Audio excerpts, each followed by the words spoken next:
So, Irene, how is the Global St Andrews Society amplifying Scotland's reputation on climate change?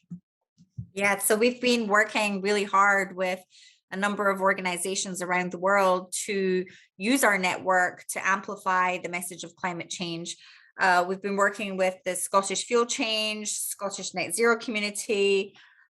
We also put together a challenge with the New York Times to help 16 to 24-year-olds get involved in the community and involved in the future of climate change in terms of what they can do to make things better in the world. And so the Global St Andrews Society has around 70 societies around the world in our network who have been very focused on, Scotland in the past, using the diaspora around the world.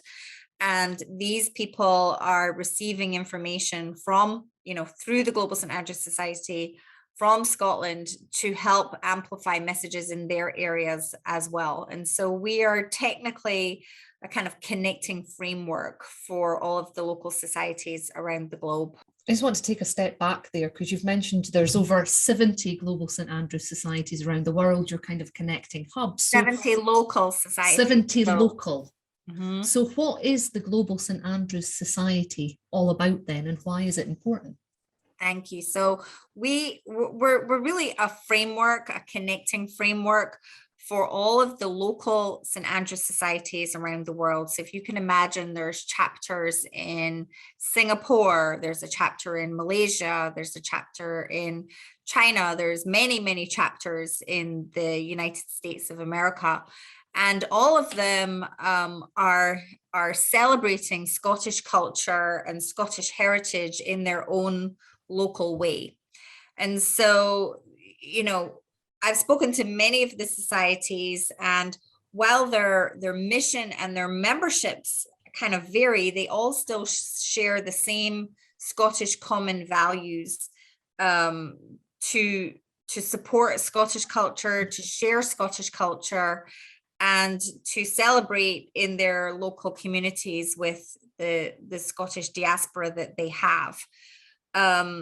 These are primarily volunteer organizations, and so access to basic functions for them, like membership management systems or billing or access to goods and services, can be challenging. And so the Global St Andrews Society that we have really helps them access solutions to benefit the work that they're doing on a local level, and give them access also to content and to news that is going on in Scotland that they can just share out with their membership on a very simple basis. That's quite impressive. I mean, I knew that Scotland was well regarded around the world, and I've been to the United States, and I've seen better, Highland games sometimes in the United States than I have in Scotland.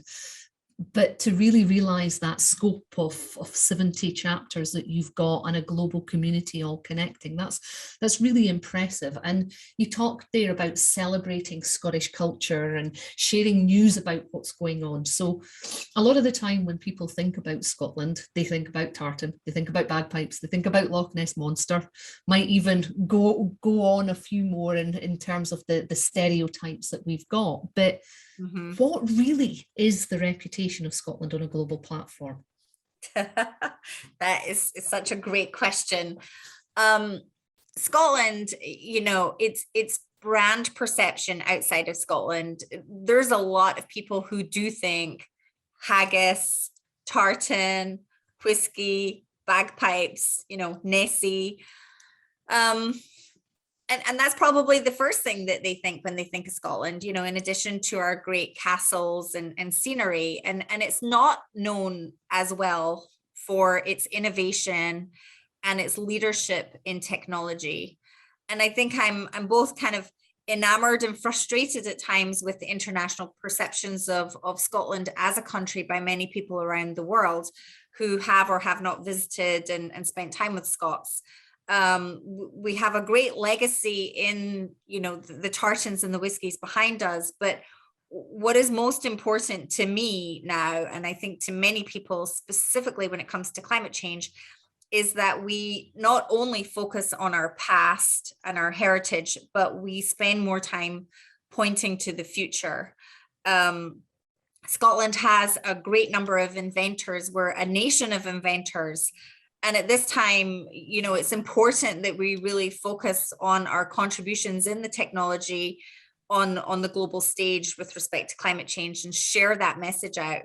I know that we're doing, awesome things like the tidal power solution that's positioned off the Orkney Islands in the North Sea, built by Scotland's orbital marine power. That's just one example of great technology that Scotland is building right now that should be amplified around the world. There are many things that we're doing that we may not be the leader in terms of doing it and making a difference in the world, but our technology can really make the difference with other countries as well. And I think that this is really where we are. It's so important to start looking forward instead of spending our time, looking in the rearview mirror.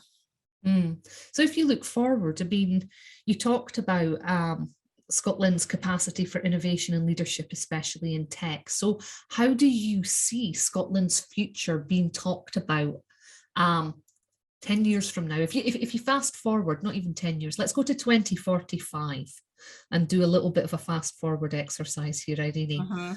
How do you see Scotland being talked about and being known about in 2045? I would love to see Scotland being talked about as the country that helped save the planet, right? I mean, we have the tools, we have the knowledge, we have the intelligence, we have the sophistication, we have the ability to create technologies and solutions that can be adopted by other countries, by corporations, even by small businesses, by consumers, even just technologies that I could be using in my home to help reduce the emissions that we have right now and put us on that global scale. I think Scotland has the ability to do this. And, my mission is to help put Scotland's reputation on that global map where people start to know more about what we're doing and start to determine how they can adopt these solutions in their own environments to make the world a better place. And I think it's really important what you've said there, that this is what you'd like to see for Scotland in 2045, because the previous session that is getting played before yours on the day, Izzy is talking about why Scotland is the perfect test bed for exactly what you're talking about here with the innovation and the leadership in tech. And one of the key things when I was speaking to Izzy to talk about what she was going to say is that really captivated me is the size of Scotland, the shape of Scotland with its population of 5 million really allows us to take those things like the tidal power example that you were talking about there, deploy them and then figure out how to deploy them at scale and create joined up solutions that can really be amplified and then deployed in other areas around the world. That's right. And I think, Scotland is small enough to be a test bed for these kind of activities, not large enough to cause damage if stuff doesn't work, but it is strong enough to amplify the message and to share the technologies in the success stories that we have to help everybody else. And I think that we're really at a point with the climate change that it's going to take more than a village. The ideas start in a village. We can think locally or act locally, but we need to think globally in terms of how things are shared out through the globe and adopted to make things happen. Yeah. So then what is the potential role of Scots around the world to not just amplify the successes and share the successes of Scotland, but really amplify our capacity for that global climate action that you just talked about there? Yeah. There's a lot that people can do to just even get involved, to start in their local communities, create groups, create messaging, work with small businesses or corporations to start adopting activities that will contribute to lower emissions. It's even if everybody took like one less flight a year, that would make a big difference, and there are things everybody can be doing in their home. There are things that people can be doing in their small business, and there are certainly things that corporations can be doing to help lower the emissions. And so by sharing the ideas and the concepts that come out of Scotland, we can help to encourage more active participation around the world as well. Mm. I think that's really powerful. I mean, I'm just sitting thinking of these 70 networks that you've got in local chapters and the potential reach and capacity of some really innovative community-based solution that then you're able to push out throughout your networks and inspire these voluntary organizations to share that news and hopefully catalyze change within their local communities as well. So it's very much, you brought it back to that individual action that we can take within our own homes if we're small business owners, but also recognizing the big corporations. Mm-hmm. But I think it's the power of what you're also highlighting here, that the capacity of, it's the Margaret Mead quote, you know, never doubt that a small group of committed citizens are capable of changing the world. In fact, it's the only thing that it is. And I know I have paraphrased that really, really badly, but that seems to be the essence of what you're creating and what the Global St Andrews Society is about, because these are people who are passionate about Scotland, saying we're going to come together as voluntary organisations so that we can share Scotland's reputation, share Scotland's brand. They're embedded in their local communities, so when there are these innovative, you know, solutions that are coming out of Scotland, they've then got the networks to go and say, look, how do we start deploying this in our own community? We know it works, you know. And I mean, imagine the potential. I'm getting quite caught up in the thought of, here's a really innovative community-based solution, and then it can be deployed throughout 70 local communities, for example, through the Global St Andrews Society. And then what really would be the potential of that if you're measuring carbon emissions and how you could actually track and monitor that?